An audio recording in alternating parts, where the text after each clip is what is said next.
네, 제가 항상 성도님들께 강조하는 것이 있습니다. 교회 예배당에 딱 오시면 뭐부터 하셔야 되죠? 일단 기도부터 하셔야 되고요. 성령 하나님께서 예배 인도하여 주옵소서. 지난 한 주 지내게 해주심을 감사합니다. 지난 한 주 동안 있었던 것에 대해서 회개할 일은 많이 없으셨으면 좋겠어요. 네, 하나님 지난 한 주 동안 잘못했습니다. 기운이 빠졌습니다. 이런 기도도 물론 감사하지만 그거보다 하나님 지난 한 주 동안 지난주에 들었던 그 말씀을 통해 제게 힘을 주시고 승리할 수 있도록 인도해 주심을 감사합니다. 시간이 가면 갈수록 저희 성도들의 그 주일 기도 가운데 이 기도가 더 많이 나오게 하시기를 정말 간절히 기도하고 있습니다. 또 그렇게 하실 걸 믿습니다. 네, 그리고 처음 하셔야 되는 내용은 오늘 설교 말씀의 본문을 한번 펴보시는 거예요.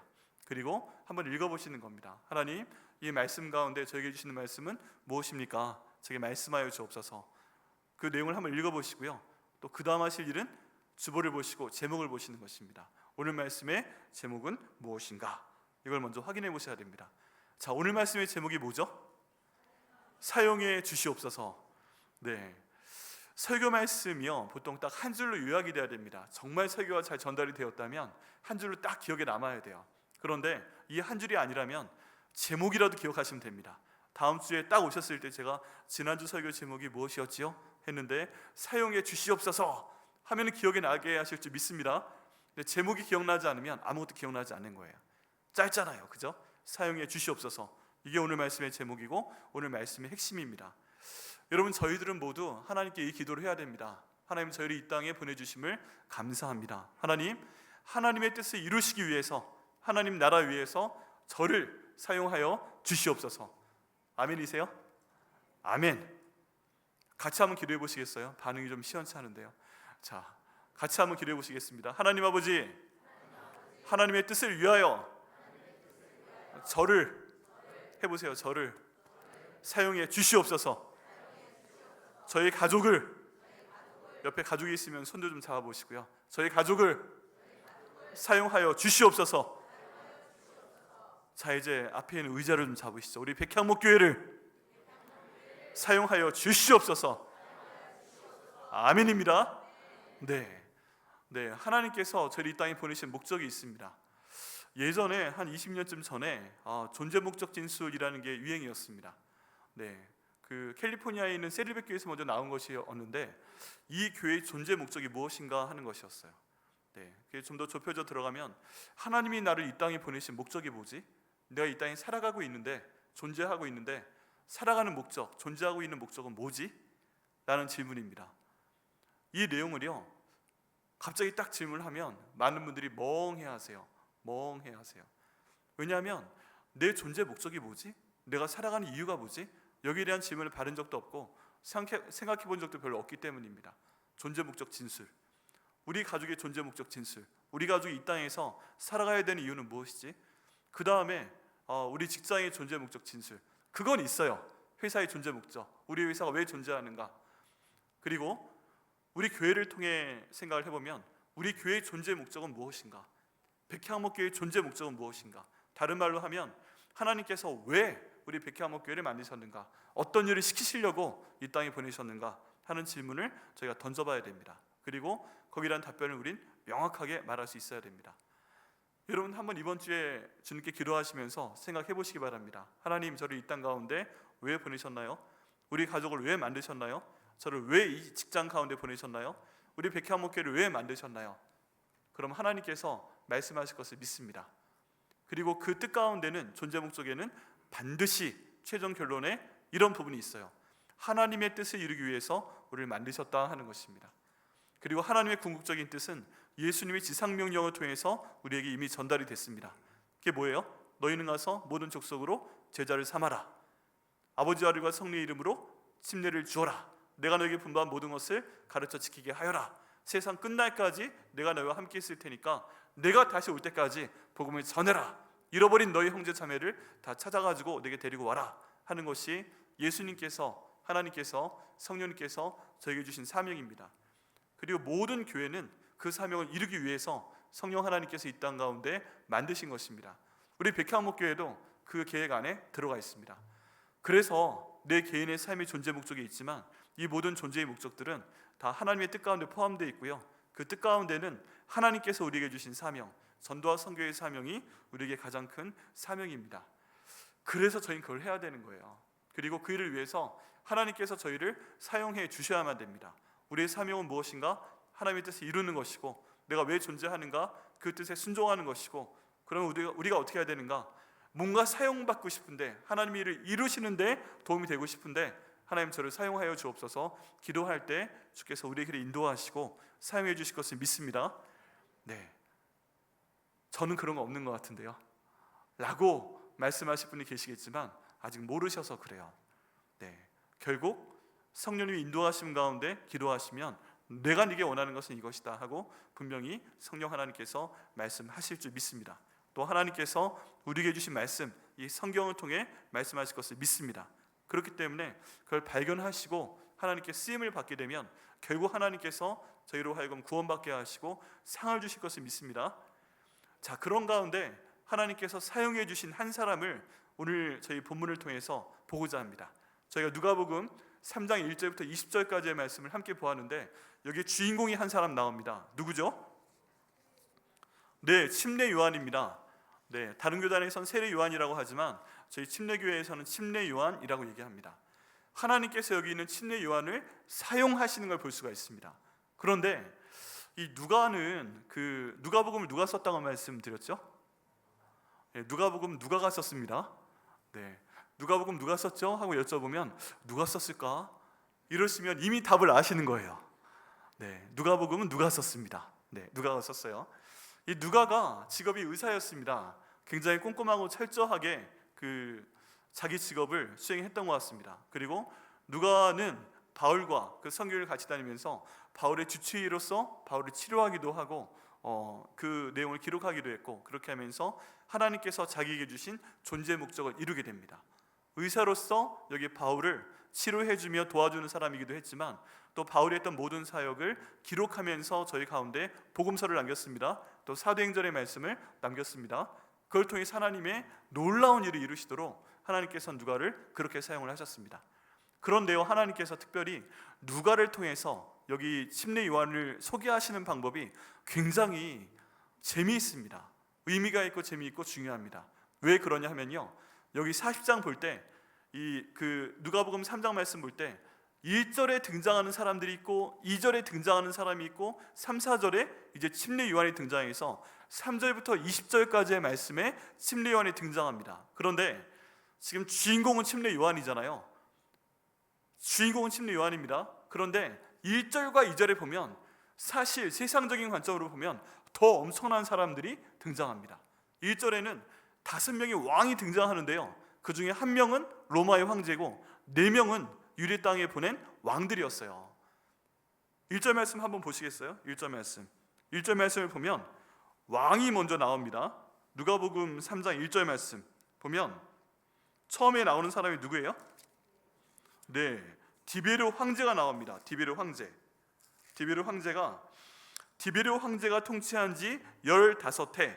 자, 끝내줍니다. 우리 누가가 얼마나 정확한지, 그 당시에 로마 황제는 디베르라는 이름을 가지고 있었다. 그리고 침례 요한이 등장해서 말씀을 선포할 때가 디베르 황제가 통치한 지 15년째 되는 해였다 라고 정확하게 역사적인 기록을 남기게 됩니다. 여러분, 그 당시는 로마가 가장 큰 나라였고 로마 중심으로 모든 세계가 돌아가는 것으로 저희가 역사를 이해를 해야 됩니다. 그래서 로마부터 얘기를 하고 굉장히 넓은 것부터 얘기합니다. 디베르가 황제였다. 15년째 되는 해였다. 그리고서 그 다음 왕으로 넘어갑니다. 첫 번째 나오는 사람이 저희에게 익숙한 이름이죠. 본디오 빌라도가 유대의 총독. 네, 그 다음 헤롯이 갈릴리의 분봉 왕입니다. 그 동생 빌립, 잘 나가는 집안입니다. 형도 왕이고 동생도 왕입니다.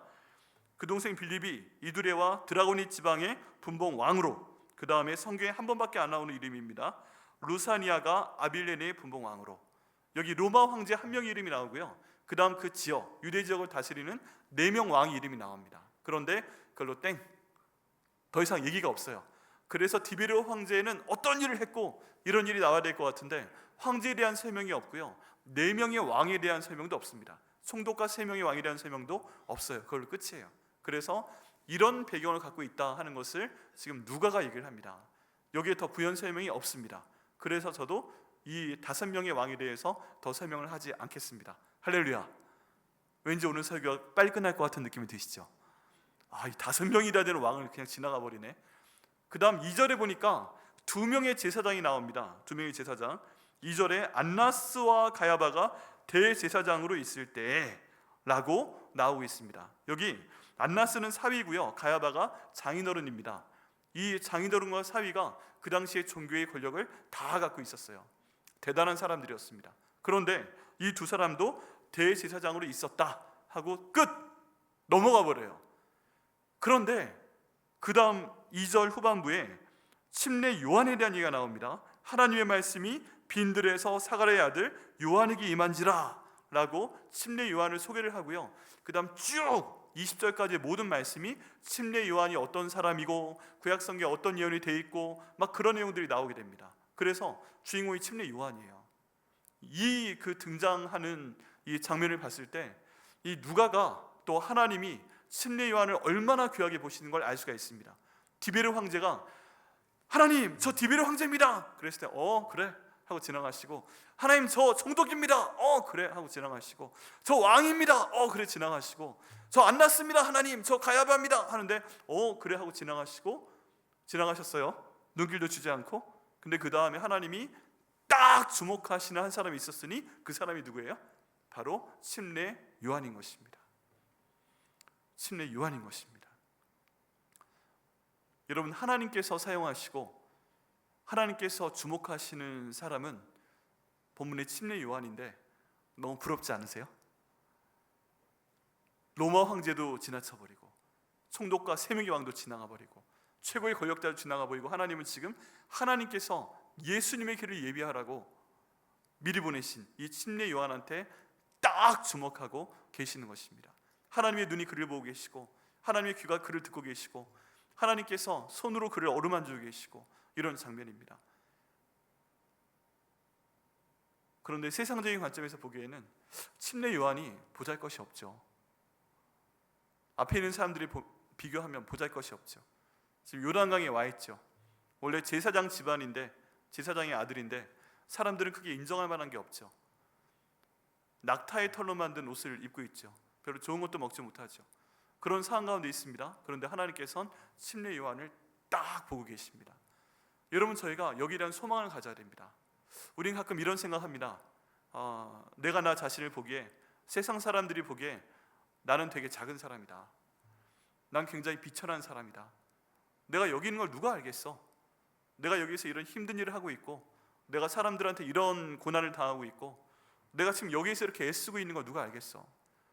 예전엔 잘 나갔었는데 시간이 가면서 점점 연배도 올라가게 되고, 내가 지금 모으고 있는 돈보다 써야 되는 돈이 더 많고, 행복하기보다는 어려운 게 더 많고, 점점 더 이렇게 힘들어져 가는 가운데 있는데, 그때 그런 생각을 하게 됩니다. 하나님, 제가 여기 있는 거 알고 계십니까?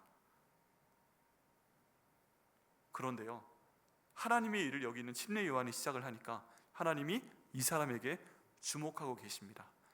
여러분, 저희가 아무리 지금 부족해 보여도, 아무리 약해 보여도, 세상이 나를 모르는 것 같아도, 세상 가운데 난 비천해 보여도, 내가 하나님께서 나를 이 땅에 보내신 존재 목적을 알고 그 존재 목적을 기억하면서 하나님 저를 좀 사용해 주세요 기도하면서 그걸 하나님께 응답받아서 하나님 일을 하게 되면 하나님께서 나를 주목하실 것을 믿습니다. 한번 해보세요. 하나님께서 나를 주목하실 것을 믿습니다. 그러기 위해서는요, 하나님이 나를 사용해 주시라고 저희가 기도해야 됩니다. 또 하나님께서 나를 사용해 주시는 것을 이제 내게 보여주시고 인도하실 때 그게 무엇이건 간에, 어떤 일은요 굉장히 존귀해 보이고 멋있는 일도 있어요. 근데 어떤 일들은 보이지 않는 일도 있어요. 그런데 보이지 않는 곳에서 내가 섬겨서 사람들이 내가 봉사하는 걸 아무도 몰라도 하나님은 나를 지금 사용하고 계시기 때문에 나를 주목하고 계심을 믿어야 합니다. 제가 1부 예배 끝나고 2부 예배 드리기 전에 하는 일이 2가지가 있습니다. 그러니까 하나는요, 저희 성가대 가서 그날의 찬양을 위해서 함께 기도합니다. 그래서 성가대는요 앞에 섭니다. 그런데 그 다음 기도하는 팀이 있습니다. 저희 방송실에 있는 저 방송팀을 위해서 기도합니다. 여러분, 방송실에 누워 계시는지 잘 모르시죠? 저는 압니다. 정말 귀한 분들인데 이 자리 그냥 앉아서 예배 드릴 수 있지만 저기에 계신 분들은 여기 영상 지금 촬영해 주셔야죠. 자막 글자 치셔야죠. 여러분 그게 수요일부터 시작이 됩니다. 그래서 수요일, 목요일, 금요일, 토요일, 주일 아침이 되면 전쟁입니다. 그래서 예배를 제대로 집중하기도 힘들 때가 많이 있어요. 보이지 않습니다. 내가 여기 있는 거 하나님이 아실까? 내가 여기 있는 거 성도들이 알까? 그리고 끝나고 나서 때론 예배를 제대로 못 드리고 지쳐가지고 집에 갈 때도 있습니다. 그런데 하나님께서 저분들을 그렇게 불러서 사용하시기 때문에 저 자리에 그분들이 계시고 섬기는 거 알고 계시고 사용하시기 때문에 큰 복을 주실 것을 믿습니다. 여러분 저희는 그런 믿음으로 살아갑니다. 다른 사람들이 나를 볼 수 없어도 내가 하나님께 쓰임받아서 보이지 않는 곳에서 뭔가 작아 보이지만 하나님 나라의 중요한 일을 할 때 하나님께서 내게 이를 통한 내 가족 가운데 복을 주실 걸 믿고 나아가야 됩니다. 그게 그 예수 믿는 보람이고 예수 믿는 그 감사함이고 예수를 믿기 때문에 저희가 알 수 있는 그런 새로운 경험입니다. 그냥 있는 것이 아니고 하나님 사용하여 주옵소서. 이렇게 사용해 주시는군요. 열심히 하겠습니다. 이런 열매가 나왔군요. 하나님 그렇기 때문에 하나님께 큰 영광을 돌립니다. 나중에 상 주세요. 네, 하나님께서는 상을 잊지 아니하시는 분이십니다. 반드시 상 주시는 그런 하나님 아버지이십니다. 이런 관점으로 봤을 때 1절과 2절에 로마 황제가 나오고 총독이 나오고 3명의 왕들이 나왔는데 이 사람들이 하나님의 일 가운데 쓰임받지 못하고 있다면 하나님께서는 괜찮아요. 그냥 지나가시는 거예요. 안나스와 가야바가 그 당시 최고의 권력자였는데 이 사람들이 쓰임받은 일은 예수님이 이 땅 가운데 오셨는데 예수님을 십자가에 못 박아 죽이는 일 가운데 쓰임받은 악역을 맡았습니다. 여러분 저희도 기도해야 됩니다. 쓰임받는 건 좋아요. 근데 여기 있는 가야바와 안나스처럼 예수님인지 뻔히 알면서도 그 내용을 속이는 사람들, 예수님 부활하신 것을 그 군병들이 와서 예수님 부활한 게 맞습니다, 우리가 보니까 천사가 내려와서 구해갔습니다, 이런 얘기를 해도 돈을 주어서 사람들의 입을 틀어막는 유대인들 가운데서 부활한 게 아니라 제자들이 밤에 와서 훔쳐갔다라고 말을 전하도록 하는 이런 역할을 누군가 해야 돼요. 그리고 이 사람들은 거기에 쓰임받았어요. 근데 상 받는 쓰임받음은 아닙니다. 쓰임받아도 하나님 좋게 쓰임받을 수 있도록 인도하여 주시옵소서. 저희가 기도하고 좋게 쓰임받는 저와 여러분 되시기를 예수님의 이름으로 축복합니다. 자, 그 다음에 침례 요한이 등장을 합니다. 이 침례 요한이요 대단한 사람입니다. 오늘 저희 보면 4절부터 6절까지의 말씀이 나와 있는데 이 내용은 이사야서 40장 3절부터 5절까지 나와 있는 내용입니다. 이사야 선지자가 이 침례 요한의 등장에 대해서 이미 예언을 했어요. 또 말라기 4장 5절과 6절에 보면 내가 심판의 날이 이르기 전에 엘리야를 보낼 것이다 라고 말씀을 하시고 이 엘리야가 바로 침례 요한이다 하고 나중에 예수님께서 설명을 해주십니다. 이 구약 성경 가운데 무려 2번이나 침례 요한의 그 존재 목적과 사명이 설명이 되어 있는 그런 사람입니다. 근데 이 땅 가운데 왔을 때 침례 요한은 다른 사람들이 보기에 그렇게 좋은 상은 아니었어요. 제사장의 가정 가운데 태어나서 성전에서 공부하고 성전에서 섬기며 우아하게 살 수 있는 그런 신분이었습니다. 근데 하나님께서 성령 충만하게 하사 이 사람을 광야로 몰아내셨고 예수님의 길을 예비하는 그런 사람이 되도록 하셨습니다. 여러분 여기 있는 침례 요한의 그 정체성, 이 사람이 어떤 사람이가 하는 내용은 이사야서 40장 3절 말씀에 잘 나옵니다. 그게 바로 오늘 3장 4절 말씀에 나와 있는 내용인데요, 선지자 이사야의 책에 쓴 바 이 사람은 광야에서 외치는 자의 소리다 라고 얘기하고 있습니다. 침례 요한에 대해서 다른 설명이 없어요. 그 가문이 제사장 가문이야, 침례 요한이 똑똑했어, 뭐 예수님보다 먼저 태어났어, 이런 내용이 있는 것이 아니라 침례 요한에 대한 건 딱 이거예요. 침례 요한은 누구인가? 광야에서 외치는 자로 끝났으면 침례 요한이 사람이 강조가 되는데 사람으로 끝나지 않습니다. 광야에서 외치는 자의 소리다. 침례 요한 생각을 하실 때는요 사람이다 라고 생각하지 마시고 소리였구나 라고 생각을 하셔야 됩니다. 이 소리는 퍼져나가면서 형체도 없어요. 그런데 하나님께서 이 침례 요한을 이렇게 사용하시는 것을 볼 수가 있습니다. 여러분 하나님께서 침례 요한을 사용하십니다. 어떻게 사용하세요? 첫 번째는 이 소리로 사용하시는 걸 볼 수가 있습니다. 이 소리로 사용하면서 메시지를 전합니다. 이 2가지 메시지를 전합니다. 첫 번째는 회개에 대한 메시지를 전합니다. 예수님께서 이제 뒤에 오셔야 되는데 예수님께서 오셔서 저에게 복음을 전할 것입니다. 너희가 예수님 믿어야, 나를 믿어야 천국에 갈 수 있다, 이런 강력한 이제 설교를 하실 겁니다. 근데 그 전에 사람들이 해결돼야 될 게 있어요. 그게 뭐냐 하면 죄에 대한 문제입니다. 죄에 대한 문제. 시편 66편 18절에 보면 하나님과 사람 사이에 죄가 있으면 하나님께서 그 기도를 듣지 아니하신다라고 말씀하셨어요. 죄가 있으면 듣지 않으시는 거예요. 그러면 예수님이 오셔서 막 활동하시면서 귀신 내어 쫓아가면서 병든 사람 고쳐가면서 천국에 대한 내용을 때로는 비유로, 때로는 아주 실제적인 얘기로 말씀을 하셔도 사람들 가운데 죄가 있으면요, 죄의 문제가 해결이 되지 않으면 이게 소용이 없는 거예요. 죄가 있으면 이 마음을 탁 틀어막고 있어가지고 말씀이 들어가려고 해도 죄가 자꾸 튕겨내 보내는 겁니다. 죄책감 때문에 튕겨내 보내고요, 아 이건 하나님 말씀이네, 나랑은 상관없는 얘기네, 그래 자꾸만 튕겨 나가게 돼요. 맞는 말씀이네, 근데 저거 나랑은 상관없네, 아 되게 불편하네, 아 왜 자꾸 나를 자꾸 죄인으로 만들어, 이런 생각이 들게 됩니다. 그래서 죄가 자꾸만 하나님 말씀 튕겨내 보냅니다. 그래서 하나님께서 침례요한 보내서 처음 하게 하신 이 사명이 뭐냐면 회개의 침례에 대해서 전파하도록 하신 것입니다. 그래서 광야에서 외치는 자리에 출발해서 너희가 회개하라, 천국이 가까웠다, 너희 죄를 하나님께 회개하라 라고 선포를 하니까 죄를 지은 사람들이 몰려듭니다. 도망갈 것 같잖아요.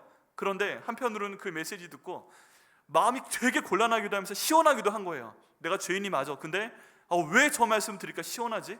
왜 시원하지? 그러면서 거기 가서 그 말씀을 듣는 겁니다. 그러다가 가장 큰 죄인이라고 하는 그 유대인들은 세리를 개라고 합니다. 개. 유대인에 대한 내용에 보면 그냥 세리는 개라고 그냥 치부해 버립니다. 네, 좀 더 해서 개 어쩌고 저쩌고 해서 붙습니다. 아예 사람 취급을 안 하는데 세리들이 여기 있는 침례요한한테 나가서 우리는 어떻게 해야 됩니까? 너희가 죄를 회개해라. 그리고 다시는 죄를 짓지 말아라. 회개는요, 죄를 짓는 방향으로 가다가 멈춰서 돌아가는 것입니다. 다시는 그로 안 가는 것이에요. 또 로마 군병들이 와서 물어봅니다. 저희는 어떻게 해야 됩니까? 너희도 사람들에게 포악스럽게 하지 마라. 그 길로 가다가 그동안 잘못한 거 회개하고 돌이켜서 돌아와라. 이렇게 해서 자기의 잘못을 회개하고 그 일을 하지 않을 때 그 다음에 예수님께서 임하실 것이다 라고 얘기하는 것입니다. 첫 번째, 회개에 대해서 선포합니다. 여러분, 이 말씀이 저에게도 똑같이 통합니다. 예수님 정말 만나기 위해서, 예수님 진짜 만나기 위해서 성령 하나님께서 인도하시는 순서는요, 저희의 잘못을 기억나게 하시고 저희가 잘못했다고 회개하도록 하시는 겁니다. 그리고 그 잘못을 다시는 저지르지 않도록 자꾸 저희 마음 가운데 강조하시고 죄책감도 주시고 주변 사람들 통해 말씀하시면서 거기로부터 벗어나도록 하시는 겁니다. 여러분, 저도요, 기도할 때 어떻게 내가 주님을 처음 만났나 생각을 해보면 한 몇 시간 동안 갑자기 시작하면서 회개기도 하시게 하셨어요. 저도 그렇고 다른 분들도 물어보면 그래요. 회개기도가 먼저 나왔어요. 어디까지 기도가 나왔냐 하면 성령 하나님, 제가 어떤 잘못 저질렀어요? 어떤 걸 회개해야 저를 만나주시겠어요? 하고 기도를 시작을 하니까 내려가서 어디까지 내려갔냐 하면 초등학교 들어가기 전에 남자 목욕탕에 갔는데 제가 어린 마음에 굉장히 궁금했습니다. 저 탕 가운데 들어가서, 남탕에 들어가서 내가 소변을 보게 되면 그 물 색깔이 노란색으로 변할까 아니면 티가 나지 않을까, 이게 너무 궁금했어요. 시험을 해보기로 작정을 했습니다. 그래서 참았다가 들어가서 딱 보고 시를 했어요. 소변을 봤어요. 그리고 제가 팍 물속에 들어가서 눈을 떠서 노란색으로 변하나 안 변하나 이것까지 확인을 했어요. 그걸 너무 좋아했고 그 순간을 사랑했고 일생 동안의 추억이고, 이게 무용담처럼 제가 몇 번 말씀드렸잖아요. 얘기를 하고 다녔습니다. 그런데 그때 회개기도 할 때는 내려가다 보니까 그때 그것도 생각나게 하시더라고요. 야, 다른 사람들 다 들어와서 목욕하는 거기에 네가 쉬하면 돼? 동기가 잘못했어. 회개해라. 주님, 그때 제가 그거에서 정말 잘못했습니다. 행동도 잘못했지만 마음의 생각부터 나오는 거잖아요. 그거 잘못했습니다. 그거부터 시작해서 몇 시간 동안을 정말 저도 죄인입니다. 제가 생각지도 못했던 하나님을 기억하시고 있는 내용들을 다 회개하며 쏟아내고 눈물 다 쏟고 나니까 온몸이 아플 정도가 됐는데, 그 다음에 주님께서 말씀을 통해 말씀하시고 기도하게 하시고 또 하나님께서 정말 살아계시구나, 그런 것들을 경험하게 하시면서 인도하는 그 발걸음을 체험을 해왔습니다. 여러분, 혹시 아직 예수님 만나지 못하신 분 계세요? 내가 교회 1년을 다녔건 10년을 다녔건 20년을 다녔건 내가 아직 예수님에 대해서 잘 모릅니다. 아직 나한테 말씀하신 적이 없습니다. 성경 목사님 읽으라고 하는데 나 읽거든요. 그런데 이게 내 마음에 오지 않아요 하시는 분들은 첫 번째 단계가 아직 끝나지 않았기 때문에 그럴 가능성이 큽니다. 그게 뭐냐 하면 회개입니다. 내가 지었던 죄에 대해서 성령의 인도하심을 받아서 회개기도하며 주님께 나오는 단계가 필요합니다. 그렇게 해서 주님께 회개하며 나왔을 때 예수님께서 저희를 위해서 흘리신 그 보혈의 피로 그 모든 죄를 깨끗이 씻어주신다고 말씀하고 계십니다. 그래서 여러분 보시기에 나는 아직 주님 못 만난 것 같아. 나는 아직 하나님이 나와 함께 계셔. 나의 모든 길을 인도하셔. 목사님 아까 존재 목적 진술 사용해 주옵소서 그런 얘기 했는데 난 그런 거 필요성도 못 느끼고 설교 빨리 끝났으면 좋겠어요. 이런 분들은 성령 하나님 인도하심 받아서 기도해 보시길 바랍니다. 제가 무엇을 회개하기 원하십니까? 그럴 때 주님께서 침례 요한을 통해 말씀하신 것처럼 회개의 영을 그분에게 주시고 기도하게 하시고 이제 예수님을 받아들일 준비를 그 마음에 시켜주실 것을 믿습니다. 아직 회개가 안 되신 분은 주님께서 인도하셔서 회개케 하시기를 이 시간 예수님의 이름으로 축원합니다. 두 번째는요, 사도 요한은 예수님의 준비를 하는 자의 사명을 정확하게 감당을 합니다. 사람들이 보니까 야 저런 분이 없는 거예요. 진짜 신기한 거예요. 여러분 신기하지 않겠어요? 그 당시에 사람들도 그 약대 털옷을 입고서 뭐 메뚜기 석청 이런 것만 먹으면서 요단강에 선포하고 그러면 신기해 보이죠? 제가 약대 털옷을 입고 막 나타나서 여러분 그러면 신기해 보이지 않으시겠어요? 지금도 신기한데 그때도 신기합니다. 그런데 사람들이 물어보는 거죠.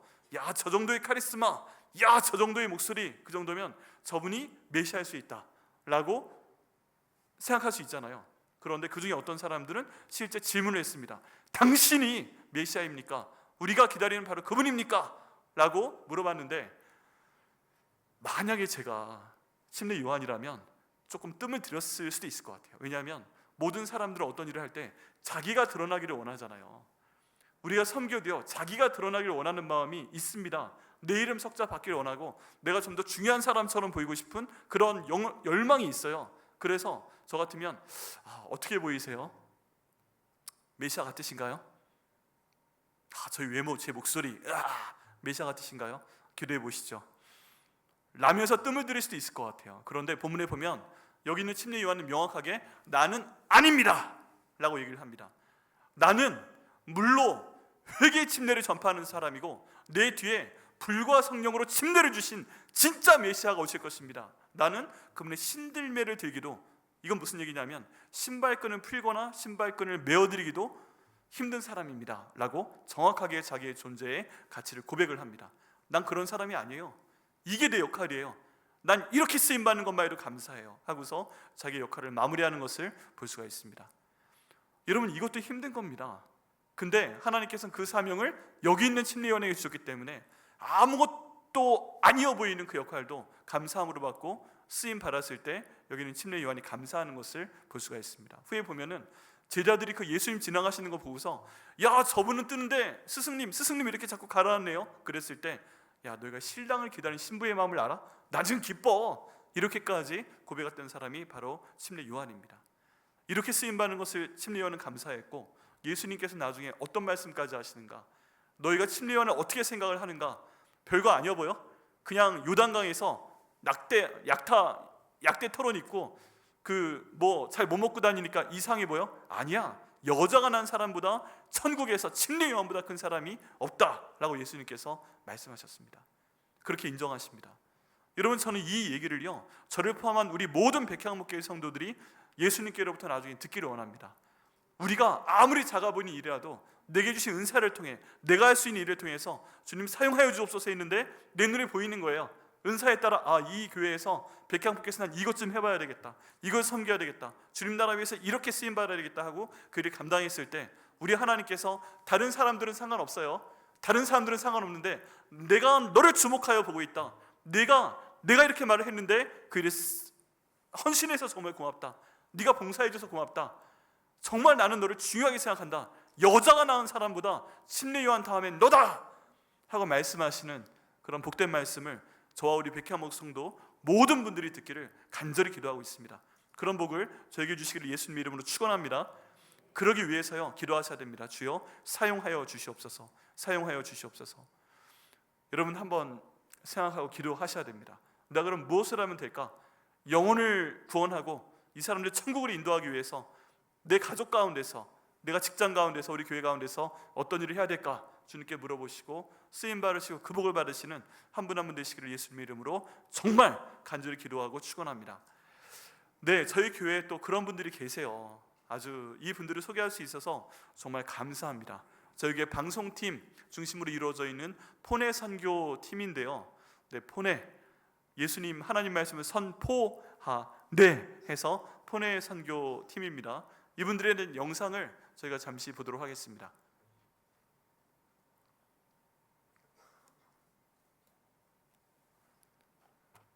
아름다웠던 이것이 너의 찬송일세. 나 사는 동안 끊임없이 나 이제 말없이 주님을 위 실례. 안 하고 할게요. 안 하고 이 한번 들어볼게요. 실례.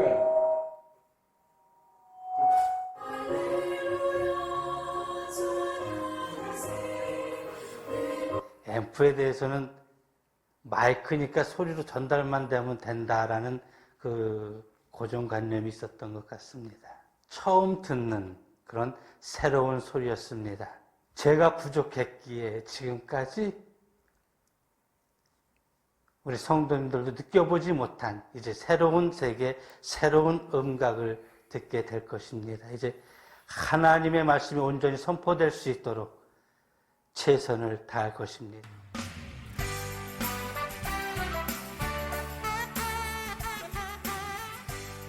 하나님께서 불러주신 주님의 일꾼들 통하여서 교회에 앰프 수리 및 여러 가지 전선도 새로 바꾸고 또 음향 시스템을 갖추게 하시니 감사합니다. 새벽부터 출발하여서 이곳에 도착하여서 수고하고 애쓰고 있습니다. 힘주시고 우리 포내팀 하나님께서 함께함으로 말미암아서 하는 일마다 복되게 도와주시옵고 또 많은 어려운 교회에 힘이 되어지고 도움이 되어지는 그런 역할을 감당하길 원합니다. 음향기기에 대해 잘 몰라서 일단은 상당히 불편했었고요.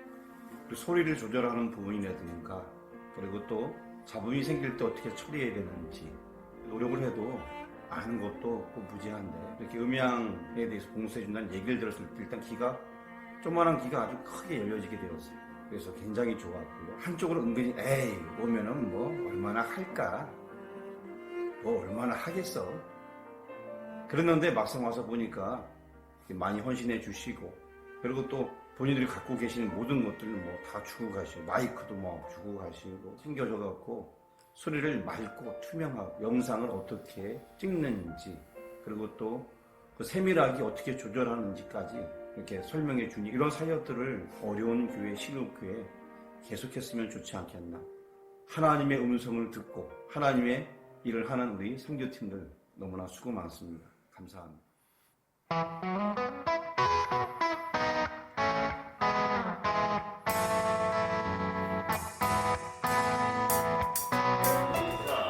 둘, 셋. 마이크를 테스트 중입니다. 금정교회 고일곤 목사입니다. 설교할 때 조금 목소리가 올라가면 이제 화우링이 나고 그런 거를 이제 해결 못했는데 음향팀에 와가지고 저렇게 선도 잘 정리하고 이제 또 이렇게 우리 그 음향 할 수 있게 하는 것이 제게 너무 좋은 것 같아요. 그래서 이제 주일날 제가 이제 또 마음대로 설교할 수 있다는 게 감사하죠. 너무 고맙고 감사합니다. 네, 하나 둘. 하나님은 사랑이십니다. 하나님은 사랑이십니다. 교인들한테도 더 좋은 선한 영향력 그리고 이제 또 폰의 그 영상팀을 위해서 같이 기도할 수 있게 우리가 기도합니다. 감사합니다.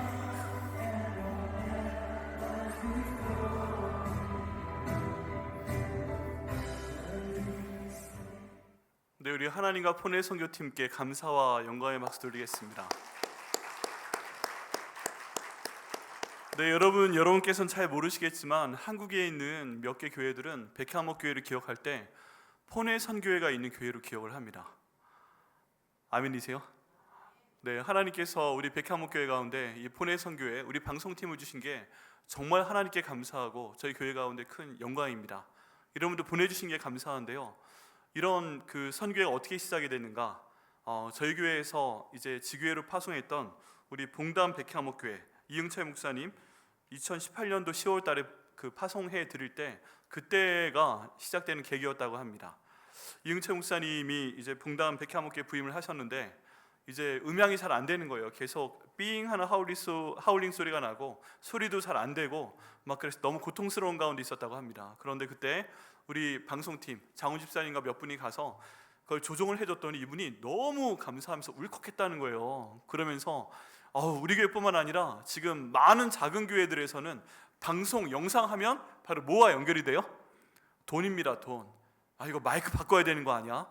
이거 스피커 바꿔야 되는 거 아니야? 근데 알아보면 여러분 굉장히 금액이 높습니다. 어떻게 할 수 없는 그런 상황입니다. 그래서 설교할 때 목소리가 안 나오든가 아니면 계속 주여 한데 삑 소리 나고 아버지 한데 삑 소리가 나고 침례 요한이 한데 삑 소리 나고 이렇게 그 소리가 잘못되잖아요. 모든 목사님들의 희망은 이거예요. 나도 소리고 싶다. 나도 침례 요한처럼 나는 이 지역에서 저는 우리 요인 지역에서 외치는 소리가 되고 싶다. 하나님의 소리가 되고 싶다. 그러는데 주여 한데 삑 소리 나면은 다들 얼마나 그 목사님들이 힘들어 하시는데 성도분들은 뭐라고 하는 줄 아세요? 제가 경험해 본 내용인데 우리 목사님이 기도가 부족해서 그래. 목사님 기도 좀 하세요. 그러니까 목사님 기도 안 하고 말씀 좀 안 하니까 자꾸 삑 소리 나고 하울링 소리 나고 막 이런 거 아니에요.